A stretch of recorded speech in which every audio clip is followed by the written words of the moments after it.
OCD, right? Obsessive compulsive disorder. Waswas, as we say. I mean, the Prophet specifically said there's a shaitan. Literally, he gave the name of that shaitan that's just for Taharah, right? That did I make my wudu properly? Is my intention correct?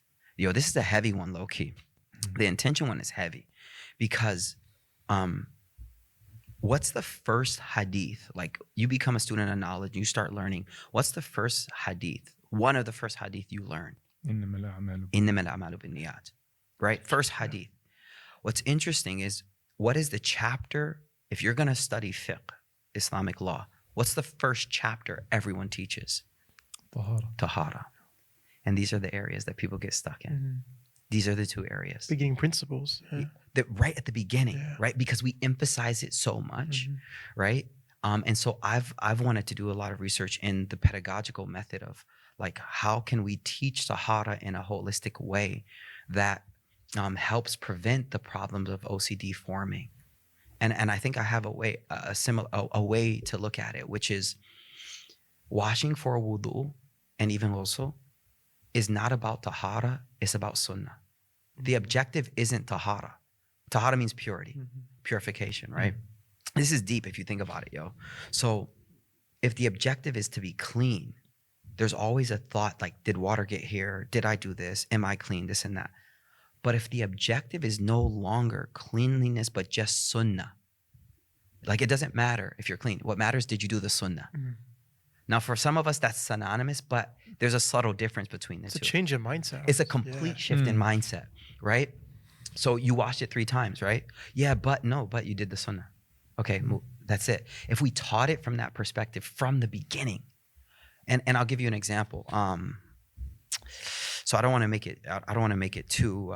No, let's just go into it. Yeah. So in classical, like, fiqh books, you'll see this issue about well water, right? Water in a well, right?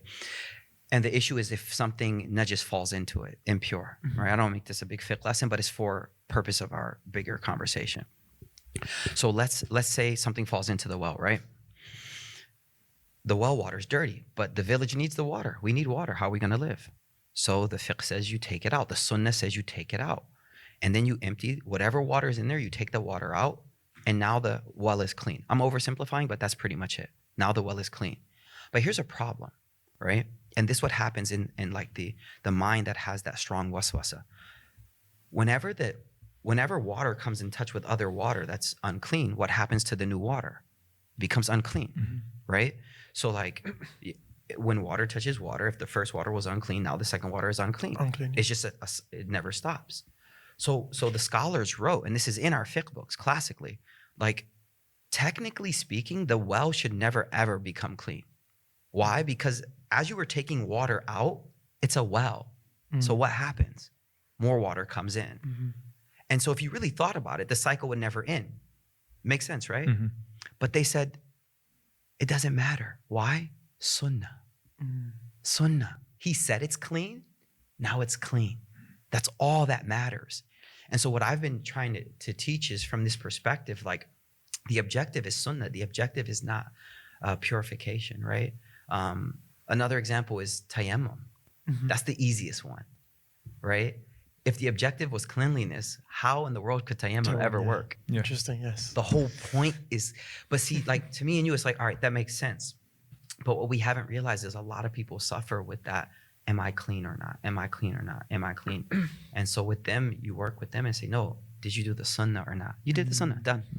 It's like the famous saying of Ali ibn Abi Talib, radiallahu anh, al-mas'h ala al-khuffayn, like the wiping over the socks.